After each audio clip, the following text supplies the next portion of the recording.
Welcome to Behind the Paranormal with Paul and Ben Eno.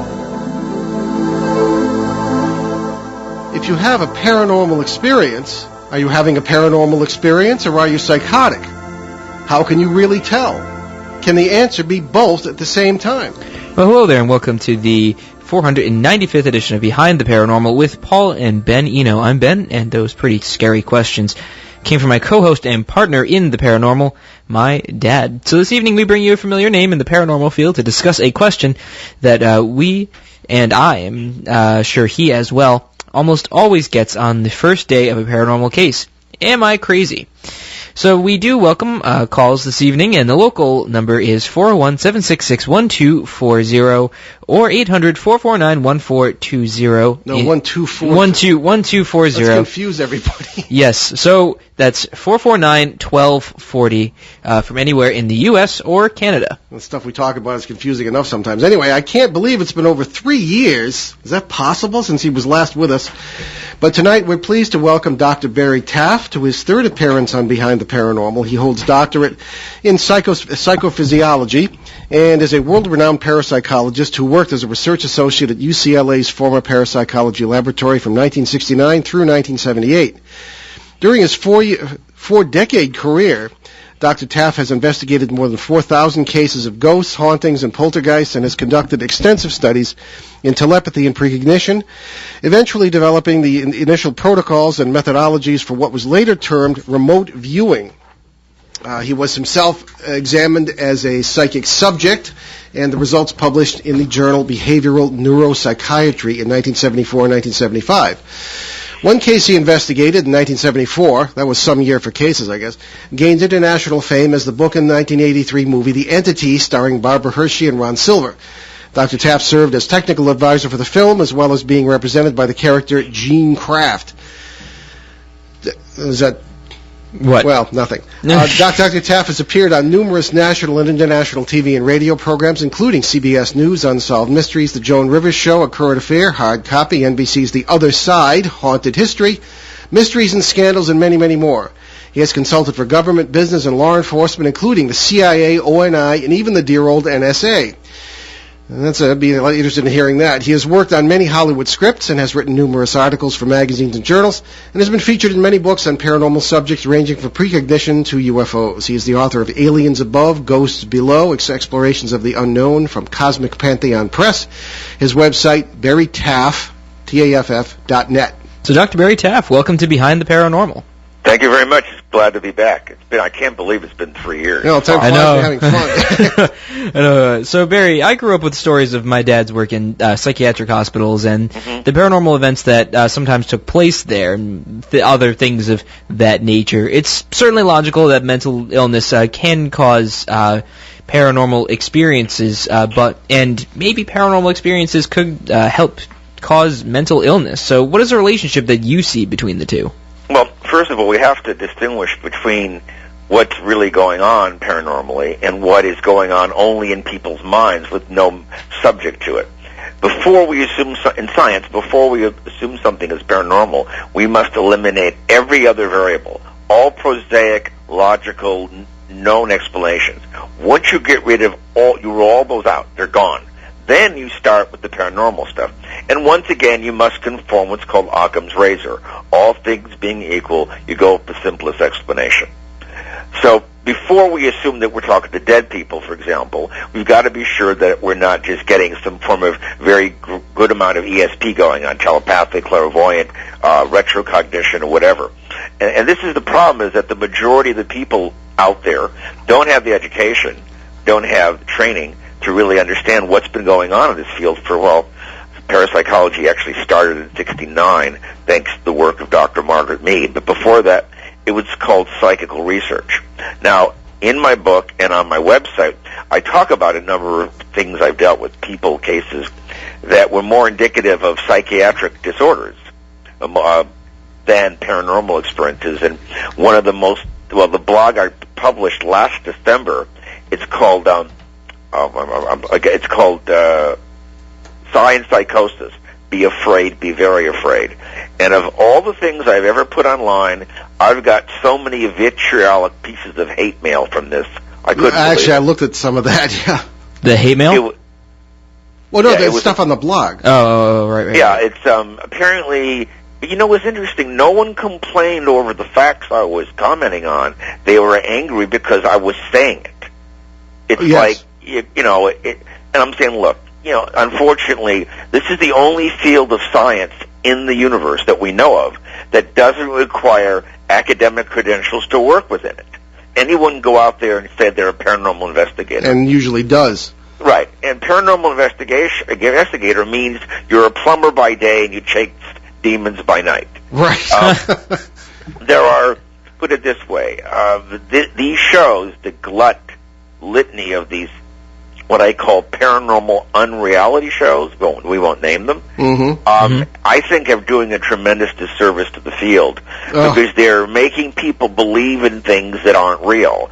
The one thing I can guarantee people of, the probability of you going out every day or week or whatever on case after case and consistently running into paranormal phenomena is the probability of winning the Powerball lottery at the $500 million level 5 times in a row. That's true. Which means it's astronomical. Yeah. We have seen patterns of data emerge in the cases that I've investigated and other colleagues of mine have investigated, and they in no way relate to what's being depicted on these shows.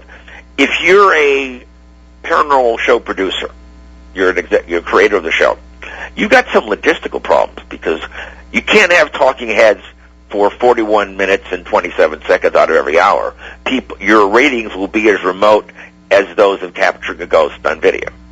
So that means you've got to do one of several things, or all of them. One is you fake stuff, you lie, which I know is going on. 2, a number of shows. 2 is you embellish and exaggerate anything that could have happened or might have happened to make it seem relevant when it isn't. 3 is you populate the show with a bunch of crazy people who are more interesting than if ghosts were on camera because they're acting out a scripted format. These things are staged very carefully. Oh, yeah. And so that's these shows aren't documentaries. They're not about science. They're about entertaining people. The acronym I've come up with for these shows is pronounced EFIM. EFIM, Entertainment for the Ignorant Masses. And it's an appropriate acronym because we know what it really implies. I was approached by the creator of the very first show long ago. I didn't know him, but one of my colleagues did. And so I met with him at his production company here in West Los Angeles. And he told me what he wanted to do. I said, well, great, except nothing will happen. Yeah, we know that, so we're just going to fake it. And when something does happen, we'll make it look like a hoax. He just came out and said that? Yeah. And I said, well, it's nice meeting you, and walked away. Called me a few more times, no. And then they called me to do other shows they were doing, the production company, the network, and I go, no, I won't do it. And then I finally said, look, what car are you buying me, and what house are you buying me? I said, look, I'm not going to throw my career away for this crap. What's the point? Well, good for you. Yeah. And then, in fact, there's 4 people I know of, one of which is myself, who have officially been banned from one of the cable networks. I won't utter their name. I don't want to even promote them because we refuse to lie for them. And we're very vocal about that. At the end of 2011, I was contacted by the show Paranormal Witness, and they wanted to do a show based on one of my cases, the San Pedro case. Okay, so I sent them the chapter. They read that part of my book. They read things I published. They read Barry Conrad's book on it. They saw videos. Okay, fine. So they sent me a contract, and I'm telling you, if I lived to be 1,000,000 years old, I never would expect to get this. It said their intent was to discredit me, defame me, ridicule, embarrass, humiliate, libel, and slander me. Good heavens. And I went, well, wait, let me read it. Am I, what? So, and they said, but I am not at liberty, if I sign the contract, to show it to anyone, like a lawyer or an agent or a manager. And when they do what they do to me, I cannot speak of it, or they can sue me, but I can't sue them. It's good that you're the fine print. Yeah, and I said, so what are you guys smoking or drinking over there? Are you people out of your mind?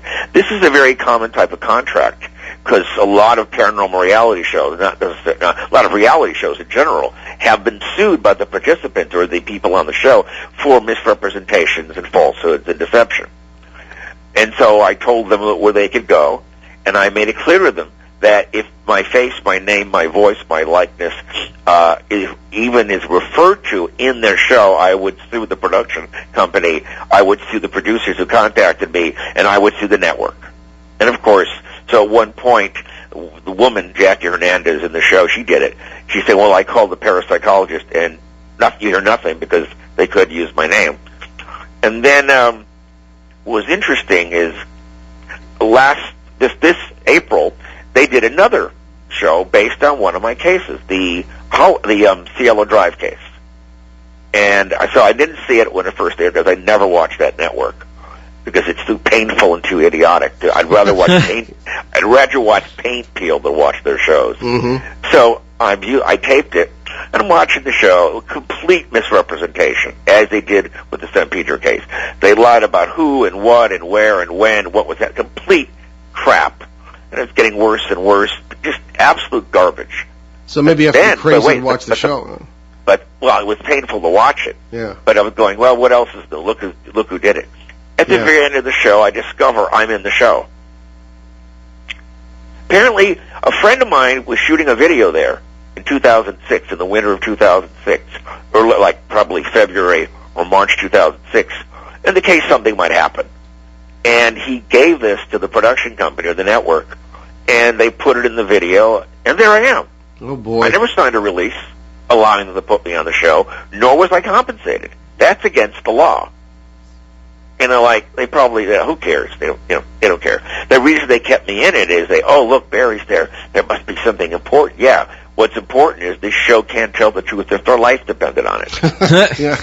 And the one of the last blogs I published was on my website was called Cielo Drive Convergence, the ultimate field laboratory. And it was, in my opinion, possibly the high ground of all my work, as it helped us consolidate and clarify a lot of the issues we're still dealing with, trying to understand this. But see, here is the problem, what we're talking about now. I'll give an example. In 1998, I was giving a lecture in Anaheim. I forgot where it was, some group. So I'm talking, and one of my colleagues came with me, Barry Conrad at the time. And so this girl showed up I used to date 20-some-odd years earlier. She looked great. No lines, no wrinkles, no fat. And she comes up, and I introduced her to my colleague, Barry Conrad. And, and she said, I need your help. I said, what with? Her name's Linda. She said, you've got to help me, Jesus Christ, because the CIA has conspired with demonic aliens who have they've helped destroy the world, and they're going to destroy me first because I know what they're doing. And I went, oh, God. And I said, look, Linda, I've got to leave. So Barry and I drove there in one car rather than driving in two, and he said, you dated this nut job? I go, when I knew her, she didn't talk like this. So I figured she keeps calling and calling. She shows up unannounced about 9 or 10 months later, and I wouldn't let her in because she was talking really weird. I said, look, Linda, you sound suicidal. The FBI and the CIA conspired with demonic aliens to destroy the world? Yeah, okay. I said, look, no. Look, you sound suicidal. You need help. Go see a psychiatrist immediately. No. So a few weeks later, she called. Something compelled her to walk in front of a moving car. She was injured but not killed. So they let her out. They put her in a 72-hour hold in a psychiatric facility. This is up in Northern California. They released her. They bandaged her up. She was okay. A few months later, she does the same thing again. It must be the CIA and the aliens. Okay. And then she keeps calling me. I keep hanging up on her. I don't want to deal with you unless you're going to get professional help. And then, let's see, 2008, she calls in February 2nd of 2008. She goes, I need your help. I go, what is it now? Remember, her name's Linda. I said, what is it? What's the problem? She goes, the Earth's going to explode. I went, oh, God. I couldn't let this pass. I had to say something funny. Excuse me, Laura. I've got to send baby Kal-El off to his new home world before Krypton explodes. You're insane, and hung up on her. She never bothered me again. Okay. This is not that uncommon. There's another person who I met Actually, I don't know her directly. Oh, no, actually, let's go back to 1987 when Communion came out. You know, Whitley Strieber's book. Whitley Strieber's book. Yes. Yeah. I don't, between all of us, I don't believe what he's claiming. I think something happened to him, but we may never know what. Yeah. And now that we know that both him and his wife are epileptic, this brings the whole matter into question, whether anything happened to him. Huh. But anyway, so MUFON, part of Mutual UFO Network out here, we set up support groups for people who claimed they were abducted, they were coming out of the closet because of the book. So I'm at a meeting in the San Fernando Valley, which is about 25 miles from where I live, and there's one woman there, a girl there named Val, and she's talking about her experience, and my gut feeling from based on what she was describing was the woman needed help, but of a psychiatric type, not the type I could supply her with. So I talked for 20, 30 minutes. No. And that was it. And so years later, I'm online, and she posted a blog saying she knew instantly upon meeting me that I was sneaky and underhanded, okay? I instantly hypnotized her. I then went home and used psychotronic weapons I have hidden in my basement to direct evil entities, demonic entities, to attack and rape her as she walked around during her whatever she was doing. Well, Barry, I've always thought you were a reptilian, right. personally. But wait, and then she goes on to say, and I used her case for the Entity book and movie, and I went, what? Wait, the Entity case occurred 74-75, Culver City, California. The book came out in 78-9. The movie came out in 83, but I had the displeasure or misfortune of meeting Val in 87. So the matter would have to be retroactive. And I don't think she understood that problem with temporal causality. Thank you very much. Nice to know you. Goodbye. Stay away. Then last year about this time, I was put in touch with a woman, business purpose, nothing personal. And she's talking about her experiences. This is on my site in that blog. And she said, what did she say? Yeah, she said, can I, she asked if I know if there are any demonic entities attached to her. I went, what? What are you talking about? Well, I think that my whole life I have trouble sleeping because I feel these entities trying to get into me and kill me. Okay, let's put a little mark. And then she said, I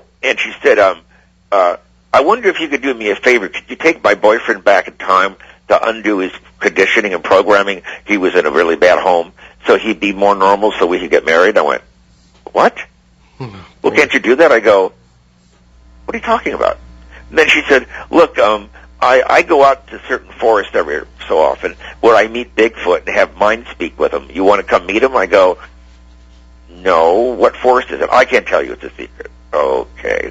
She goes, also, you want to go to, there's a cave in Greece where aliens hang out. You want to go meet with me there to meet them? I go, I can go a few miles southeast of where I live, and there's aliens all over the place.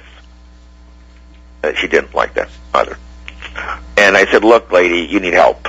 And I said, this is the tip of an iceberg. I mean, I said, I don't want to hear from you again. I said, you're psychotic.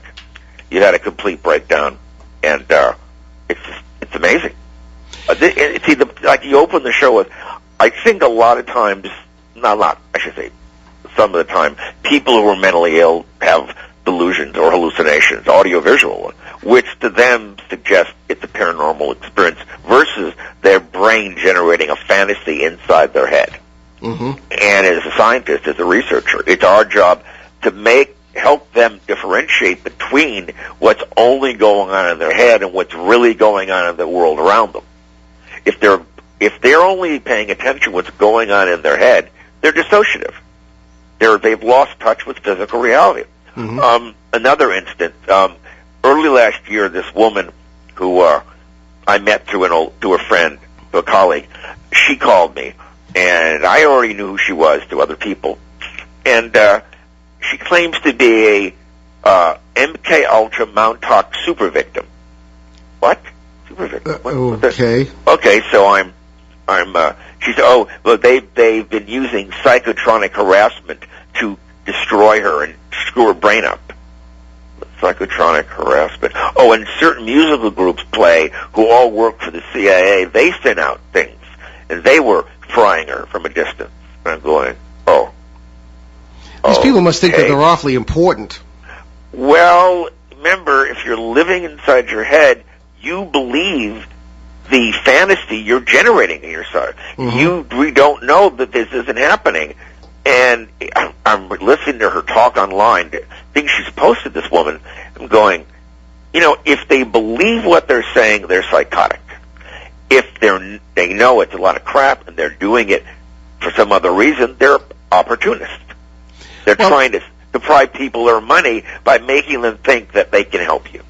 Well, let me ask you one or two questions here, and Ben, certainly you can jump in too. Now, again, as we've talked about before, my background is not the same as yours. It's in theology and philosophy, and I did grad work in psychology. So in the context of seminary studies and grad studies in psychology, I was working at Ogdensburg State Hospital in upstate New York with a priest, and ostensibly I was there for that reason, but also there were situations that would arise where they were very hush-hush, of course. The doctors would wonder if, maybe there's something going on that needs an exorcism. And the first thing we would look for, as you implied in the beginning of the show, was things that were, you eliminate all other possibilities, and things that were occurring outside of the patient. In other words, if you'd be in the patient's room, things would get bad, and things would start flying off shelves on the other side of the room, and there was telekinetic activity that could not have been physically affected by the patient. Right. And as a parapsychologist, you might have other explanations for that, but at the time, I don't agree with what we did either, but there was the exorcism situation that did take place on a number of occasions in which I was present. So, but it seemed to me, and again, this is all circumstantial and simply observation on my part. It seemed to me that there were times when certain people who had been diagnosed schizophrenic, and this is back in the 70s when there were far more inpatients than there are today, that people were at times experiencing worlds that really were there. That was the impression from things that were going on around us. And I wanted to ask you, what in your opinion, is it possible that, how can I put this, that things that we interpret as, I suppose, schizophrenia, where you're going to hear voices and see things, can at times be doors that are actually open to real, shall we say, parallel worlds in the quantum physical sense? Have you ever encountered anything that made you suspicious about that? It's like the catch-22, what comes first, the chicken or the egg, the cart or the horse? For example, I worked on cases that began as clearly paranormal, and it's in my book. And it evolved to the point where the person had a complete breakdown emotionally. They had a complete, collapse. Yeah. They needed inpatient psychiatric work or intervention with medication and therapy. In other cases that began as that, then it evolved into something paranormal. You see, because there are no solid answers out there, we can't flip a switch and say, oh, this is what it is, but that's what it is. Yeah. We know there are some boundaries out there. There's some things we know for sure, but we also know that very weak electromagnetic fields and geomagnetic fields can have very demonstrable and powerful effects on human neurophysiology and perception. Very true. They can make us see, feel, and hear things that are not there. Mm-hmm. But to us, they appear that they are there. And what makes this even more complicated is, as we talked of when I was on your show last time, it's in my book and on my website, what I've discovered, as have other academic brethren in the field, that I'd say the majority, if not all, of the people I've investigated, and mostly my cases have been in people's homes. I don't go to businesses generally because, you can't do much there. But we see the patterns that are very distinct. And the three or four as follows. One pattern is that the environment seems to be a little different geomagnetically, electromagnetically, somewhat anomalous. Two, one or more of the individuals in the environment are hypersensitive to this energy, and they tend to be either seizure-prone or epileptic, but they very likely may not even know it. And if this environment drives their nervous system, it triggers it, beside the seizures, or it could be something simple as sleep disorders, where they have muscular spasms to prevent them from sleeping. If it triggers it, you'll have recurrent, spontaneous psychokinetic events. Major ones. Heavy objects moved around, people moved around, furniture moved around, fires breaking out, luminous anomalies, and I'd say this makes up about 99.99% of my case files. It's real, it's paranormal, but in the end result, it's a coupling, an inductive coupling between living human beings who are hypersensitive to the electromagnetic or geomagnetic anomalous environment. Okay. And we can go into and we can predict what we're going to find, and we keep finding it over and over again. That faces may change, the places may change, but what we run into does not. And there's continuity. I suspect if you could do a really good study of people who travel the world, whatever, for vacationing, and they go to famous haunted locations, most people go there, nothing happens. A real small percentage, maybe 1/10 of 1%, might go there, and while they're there, something happens. Those are the ones that nervous systems are wired a little differently. An energy that couples with them, and their unconscious or subconscious mediates what's going on. It's like watching a DVD. You need the DVD player. It's got to be plugged in the wall. The DVD must be in the player. There must be someone to operate the player itself. If any part of that ensemble is missing, nothing shows up on the screen. Okay, Barry, I have to stop you. I have to take a break. Sure. But you're listening to Behind the Paranormal with Paul and Ben Eno on WOON 1240 AM in New England's beautiful Blackstone River Valley. Our guest, Dr. Barry Taff, famous parapsychologist and author. We'll be right back. So stay with us, and we'll maintain our good relationship. In times of joy, in moments of grief, broadcasters come through, even when all else fails. Today, with more ways than ever to experience the moments that transform our lives, Americans still choose broadcast radio and television more than all other media combined. We are the local broadcasters of radio and television, reaching more people, touching more lives. Brought to you by the National Association of Broadcasters and this station. You can depend on us for public service, ON Radio. Lou Mandeville here to tell you the only place to get your local high school and college scores, as well as the Pats, Bruins, Celtics, and Sox, is on My Morning Sports Reports. And they are right here on ON 1240, Monday through Friday on the Morning Fun Show. Okay, and welcome back to Behind the Paranormal. I wanted to tell you, of course, first of all, about some of the charities Ben and I have adopted. These are mostly veterans charities, and we certainly wanted to tell you about certainly Canadian Veterans Advocacy for our Canadian listeners. Marvelous charity that deserves your support. Right, your support. CanadianVeteransAdvocacy.org.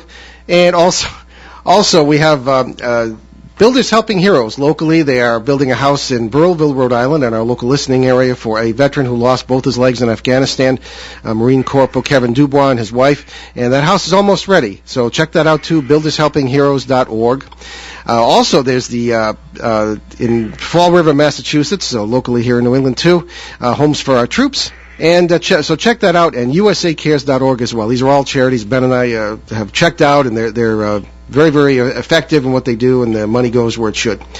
So let's get back to our guest, Dr. Barry Taff, well-known parapsychologist, and certainly someone of probably, this is vintage of my own, I guess. Certainly one of the few who's been involved in this, I think, longer than I have.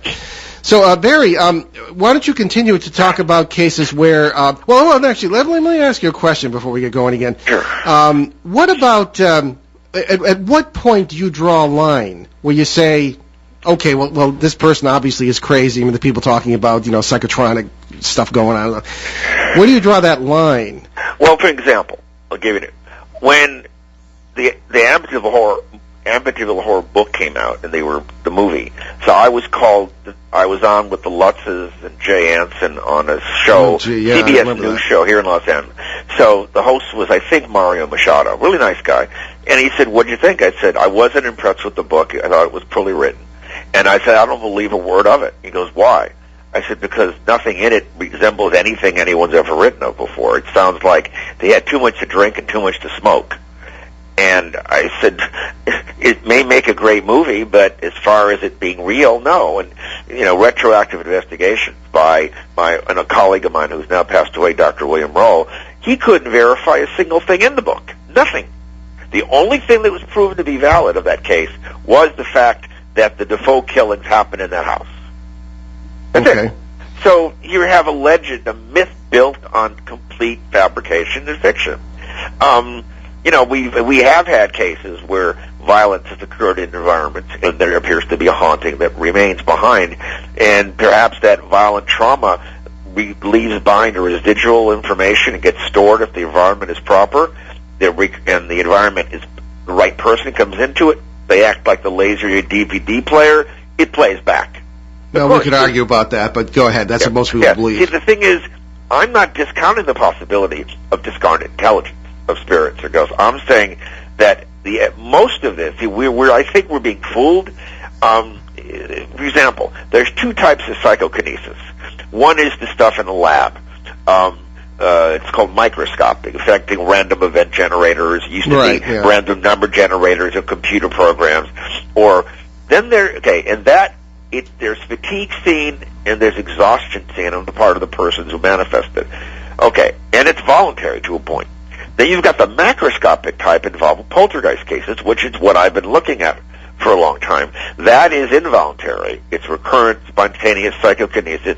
It's macroscopic because very heavy, sometimes massive objects, like big people, like furniture, can be picked up and thrown around like they weighed a few micrograms. Yeah, I've seen it. Yeah, but see, this is what's amazing. The energies we know of in the world, there's only four primarily ones. There's gravity, strong, weak nuclear forces, and there's electromagnetism. There's electro-weak, but that kind of mixes in some of the others. Before any of those energies really do work, especially the ones other than gravity, they produce heat as a byproduct. Second law of thermodynamics. In these cases, not only does the environment not get hot, it gets cold, which tells us that whatever is at work here is an energy that we don't understand or know about. The way it affects our bodies is magnetic, but the force itself is not. And I think we're looking a gift ghost in the mouth. I think that the energy here, if we learn what it is and how to tap into it, it could have demonstrably positive effects on future history. A lot of people are saying that, yeah. That this, call it zero-point energy, for lack of a better term, it's endothermic energy, and everything else is exothermic. And it appears that, for example, we ran these ESP training groups, remote viewing training at UCLA. Started in 7, they ran through about 87, even after we left the campus. And some of the people who were star performers, who were really good at it, many of them developed emotional problems because you could turn it on pretty easily, but they couldn't turn it off. And they picked things up that were very upsetting, traumatizing, people's accidents, people's deaths. And one of the guys, I won't mention his name, he was a writer, and he got really, really strange.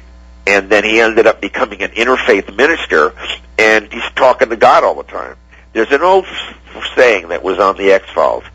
I've said this on a number of live TV shows, recorded TV shows. They won't air it. Mulder says to Scully, he goes, people talk to God all day when called that prayer, but when God or the dead talk back, you're schizophrenic. Oh, well, it depends on the society and the norms of any given society. For example, if you have a shamanic society, an animistic society, these people would be considered holy. Right. Here we consider them crazy. And now, actually, they're holy here, but not with the whole is actually with an HOLE. It's a little... the problem is, this field, one of the main things holding this field back is the amount of quackery associated with it. Some of the comments I made, and a lot of these stories are in my book and on my website, and I mean, I could make this stuff up if I wanted to. I remember, example, I met this really beautiful girl set up on a blind date. This is 87. Really stunning. She, kind of name, doesn't matter what her name is, short, brunette, beautiful face, hair, eyes, stunning. So we went out and having dinner, and there was something really weird about her. I mean, just, very attractive and something very unpleasant about her persona. And so she said her bed is haunted. I go, all right, yeah, okay. And there was no sexual chemistry at all. I mean, she was a little frightening, to be honest. And go back to her place, sit in the bed. I sit in the bed. I go, ow, see? So I pick up the mattress. Underneath this mattress, there's a bunch of giant amethyst crystals with the points going up. Yeah. And I said, I got the point. Did you?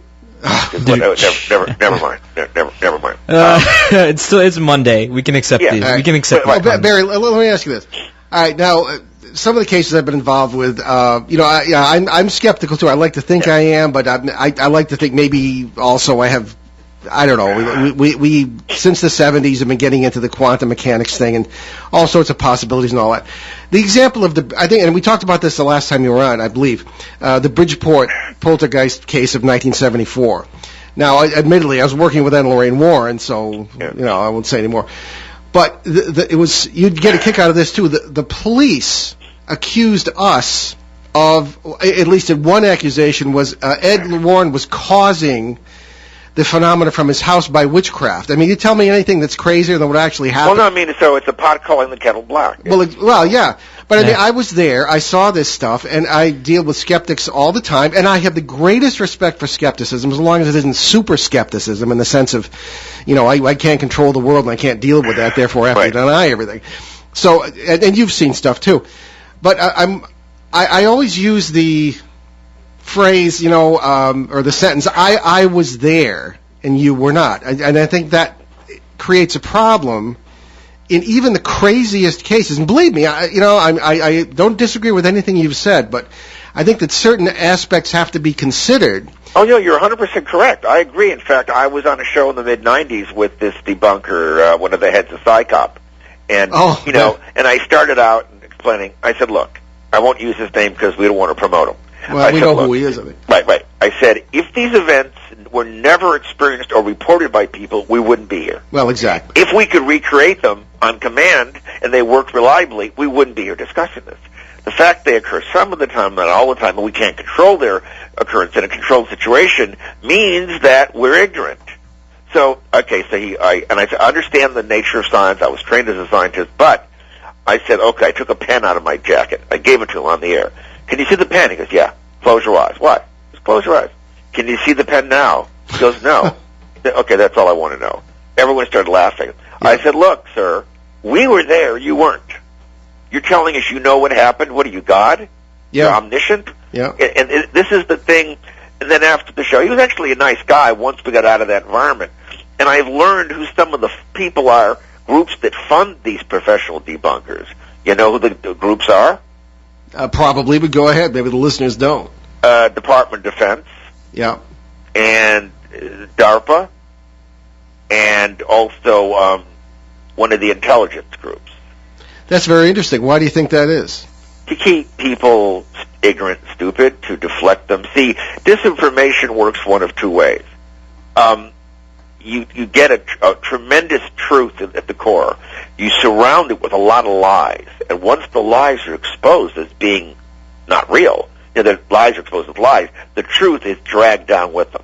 The opposite is true, where at the core is a complete piece of crap surrounded by a lot of facts.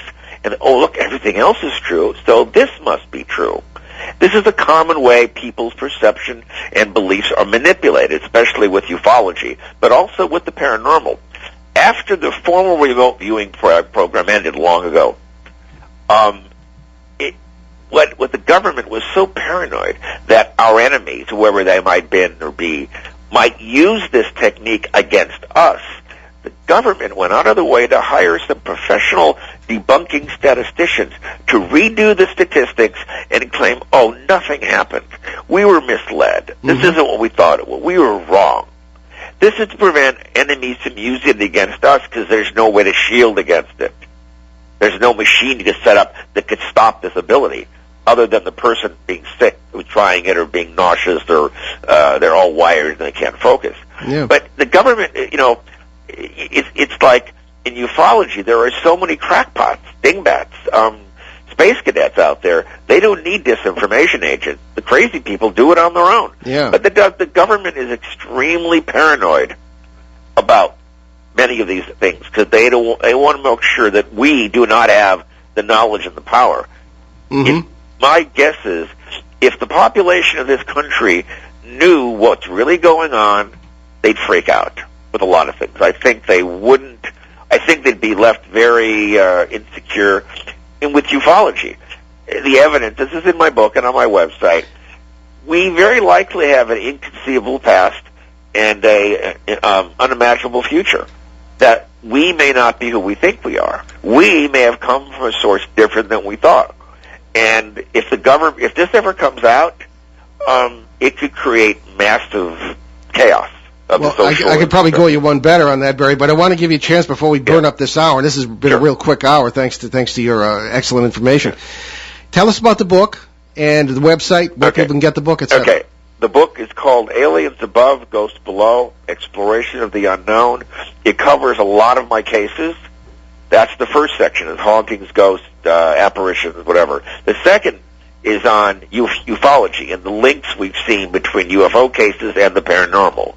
The third is about space-time consciousness and the paranormal, and it tries to tie everything together. The purpose of the book is to inform and educate while entertaining people. I've gotten some really good reviews on Amazon about it, and one lady said she would have given me 5 stars, but she didn't like the fact that I talked about a lot of beautiful girls I used to date. I go, but I talked about them because the situation was relevant to this book, to what I'm discussing, to the subject matter. Sure. And then she said that you kept going from serious signs to jokes and puns. Hey, I'm George Carlin in another life. No, I can't help it. So you can find that on an Amazon or Barnes & Noble. It is in Barnes & Noble bookstores. And my website is barrytaff.net. I have, I think, 84 published blogs covering a lot of what we've talked about here and much more. And again, the purpose is not simply to entertain you. The purpose is that when you're done reading my book and reading what I've written on my site, you'll learn something to carry on what I've been doing beyond my existence. Excellent. So the science continues. Yes, good. Okay. Is it possible, in your experience or in your opinion, or both, that we have in our mental health programs or just running around the streets people who have legitimate, let's say, shamanic abilities? And personally, I've always thought that what is generally referred to as psychic ability is a survival mechanism that our ancestors had, or they wouldn't have had any descendants, from a survival standpoint.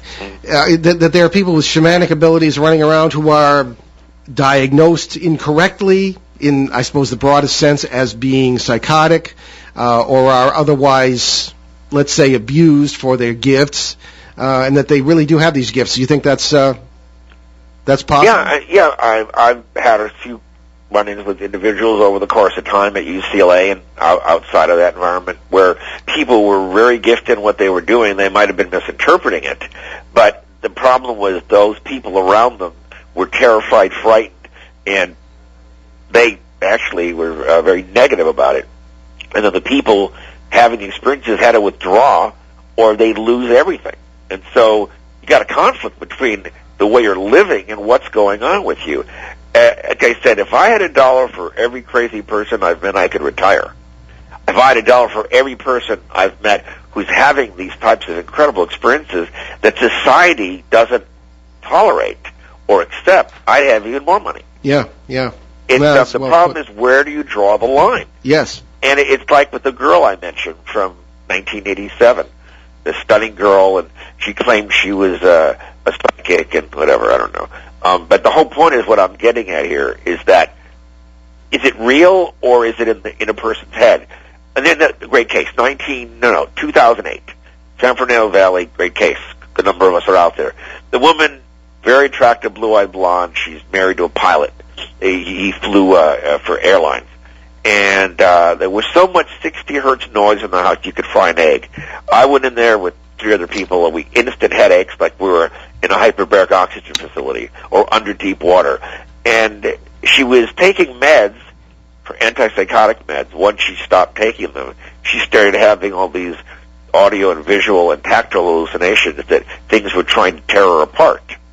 Once she started taking the meds, everything calmed down again. And of course, she is epileptic. What a surprise. Mm-hmm. See, there's a direct relationship between all of this. You can't say it's this or that. The case I worked on Cielo Drive, 2005 and 6, I went there 20 times over the course of a year. I got sick there 20 times. I passed out there twice. I didn't even know it. And a lot of other people who went there got ill. Not because of any demons or spirits. The site is a honest-to-God U.S. Geological Survey geomagnetic anomaly site. Mm-hmm. The magnetic field is so high that some of us can't tolerate it. And there's all these luminous anomalies, disembodied voices, psychokinetic events, question is this a product totally of some spiritual phenomena present or entities, or is it because the energy is so powerful there, it taps into certain people and they trigger it? Well, the question arises, how do we define reality? In other words, everything ultimately is in our heads. Literally, in the case of our 5 physical senses, information is sent to by our neurons, etc. To I should say our sensory organs, right, to our brains. We have no direct perception. Like you said, it's great. We don't see something. We see light emitted or reflected by other things. We don't hear anything. We hear a compression wave that we end up hearing in our inner ear. Smell is olfactory molecules. It goes into our nose. We smell it. Touch is tactile. So all this is indirect. Everything is indirect.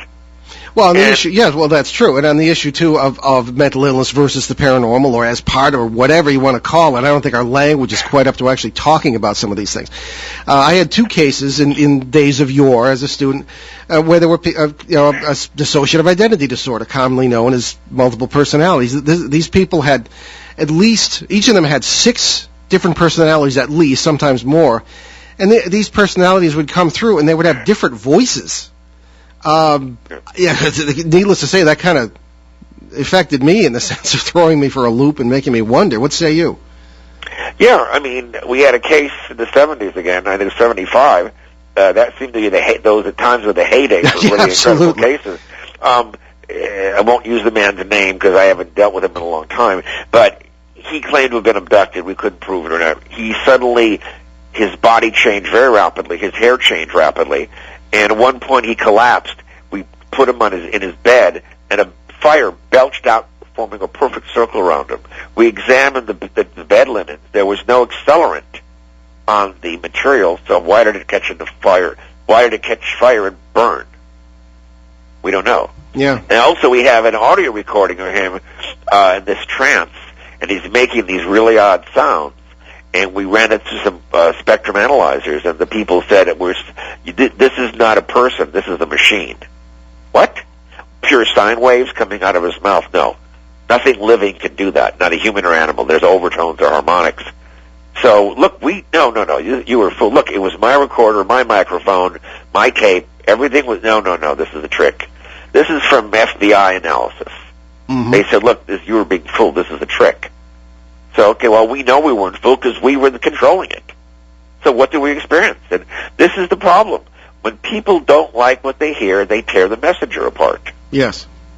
And there was a guy, I remember we went back in the 90s, Barry Conrad and I were out there, these 2 physicists from Caltech or JPL.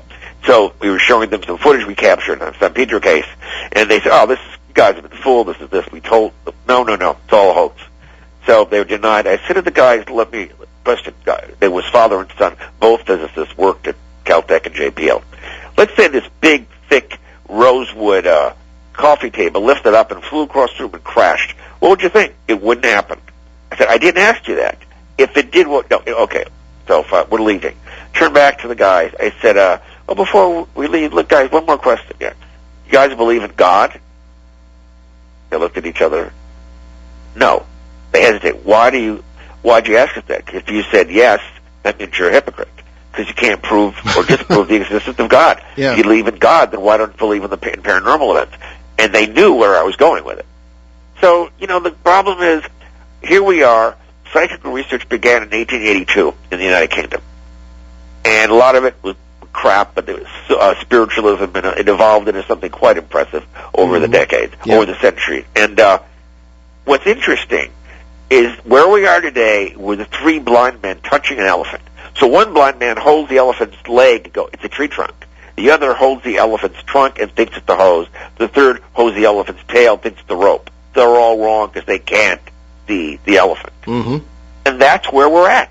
We're the blind leading the blind. We're investigating the effects of unknown causes. Yes, that's well put. And that's the way, or imagine you're on a lake, you're vacationing with your family and friends, and you see a wake being produced in the water, but you can't see the boat. Well, then what's producing the wake? Well, I don't know, but I see the wake. But what's producing the wake? I don't know. That's where we are. Yeah. We have, they don't like us very much, but we sometimes, well, I'm sure we have a lot of ghost hunter types who listen to the show. They're always trying to get on, and we don't really aren't too interested in them because they all say the same things. Yeah. What would you say to them? As far as, I always say don't, but they don't listen. What would you say to them as far as what we've been talking about this evening? How to judge? Remember, these people, again, these shows are entertainment. Underline the word entertainment. It's not a documentary. It's not science. They're there to produce entertainment for the ignorant masses. I have to keep going back to that. None of them are, these people are not scientists. Everything is scripted. Everything is formatted. And, oh, did you feel that? Oh, did you see that? And did you see, what was that? Yeah, did you hear that? Yeah, exactly. Yeah. And it's a joke. They're boring, like, to the point where, I hope they're making good money because that's it. They're being paid to make television. Exactly. And in the end, it's like when the alien autopsy thing came out in the 90s. It was obviously a hoax. And then the guy did another show showing that it was a hoax. So now if anything like that really surfaces, that's real, people say, oh, we've seen that before, it's a bunch of crap. Sure. And that's probably why it was done. Yeah, it's very likely. And this is the problem. This is the problem. We're dealing with a science that has no boundaries. There are no laws governing it yet. And, it's one of the reasons we lost the lab at UCLA was back in the late 70s was that we were getting too much publicity. INLA, 2 shows there, got nominated for an Emmy for one of them, big deal. But it's called Ghost Hunters. Long before that stupid show on television. Now, and then let's see, LA Times View section, front page, May 1976, and then what else? I was on ABC News for a week straight. The university was terrified. They were humiliated. They were embarrassed because look at the publicity. This is crap. So and this is on my website. The blog is called Legacy's End. Talks about the lab, talks about why it died, how it died. UCLA couldn't tolerate it anymore. So they pulled the plug and they gave the lab to people that had funding. And the irony is, I could have gotten funding from the National Science Foundation and the Institute of Health. They were open, not ghost hunting. This is the lab work. UCLA went, no way. And then also the government, defense and intelligence groups were going to fund the remote viewing program with us at UCLA, and UCLA went, no way, we want nothing to do with this. Same thing happened at Duke, really. I know people down there. Yeah, right, exactly. So the remote viewing moved up to Stanford, SRI, the whole bit, and that's history. And here we are. And but it's okay. It's look, we study history. There's no money in it. We learn about who we are, and then we lie about our past. So it's people don't get it. There's a very, very today it's more politically incorrect at the university level than it was when I was back there in the late 60s and 70s. Absolutely. Barry, I'm afraid we're going to have to end it because I hate to do it because it's been a fascinating conversation, but we're just about out of time. Okay. And we wanted to thank Dr. Barry Taff, renowned parapsychologist. One more time, give us your book and website, Barry. Okay. It's called Aliens Above, Ghosts Below on Amazon and Barnes & Noble, and my website is barrytaff.net. Excellent. Well, it won't be another 3 years, I'll assure you that, and we'll talk to you soon. Thanks a lot. Bye-bye. Bye. Okay. So, everyone, this is the big weekend. Ben and I will be in Leominster, Massachusetts on this Saturday, the 26th, to co-host the movie venue and do live audience interviews with the speakers at the first New England UFO Conference. Among the speakers will be some of the UFO experts who are regulars on our show, Stanton Friedman, Kathleen Martin, Peter Robbins, and the famous Travis Walton of Fire in the Sky fame, and we'll all be there, among others. And there will be an outdoor Halloween festival going on at the same time, as we understand it. Tickets are available for purchase at the Any UFO Conference vpweb.com site. There's a link on our own show homepage to that, behindtheparanormal.com. And this Wednesday, October 23rd, we will present our program, Behind the Paranormal, A Cosmic Journey, at the Lincoln, Rhode Island Public Library at 6 p.m., and it's free, and there will be refreshments. And in the meantime, visit our show website, behindtheparanormal.com, where you can find over 500 free podcasts of all our past shows, and also check out our site at www.newenglandghosts.com, where there are case studies and photos along with articles by my dad. And you can find books written by moi on Barnes & Noble Nook e-reader, Amazon Kindle, Amazon.com, etc., etc. If you buy them directly at BehindTheParanormal.com, I will autograph them for you, and you will help us keep all those podcasts free. They're free. They are free, right. Also on our sites, you'll find direct links to several charities Ben and I mentioned, including USA Cares and Canadian Veterans Advocacy. On our CBS radio edition of the show on Sunday, October 27th in Boston, Pittsburgh, Detroit, Windsor, and Seattle, Vancouver, we will bring you an online show, an open line show to discuss your thoughtful comments and questions on all paranormal subjects. So write to us at paul@behindtheparanormal.com or via the show Facebook page. And next Monday, October 28th, right here on WOON 1240 and on ONWorldwide.com, we welcome back researcher Ryan Maloney. And Mullahy, sorry. Whatever. For a look at Weird New Hampshire. We leave you this evening with a thought from Ben's favorite philosopher, René Descartes. Go ahead and groan. I don't blame you. If you would be a real seeker after truth, it is necessary that at least once in your life you doubt, as far as possible, all things. I'm Paul Eno. And I'm Ben Eno, and thanks for joining us on a great cosmic journey, and we shall see you next time. Return to this radio frequency 167 hours from now for another edition of Behind the Paranormal with Paul and Ben Eno.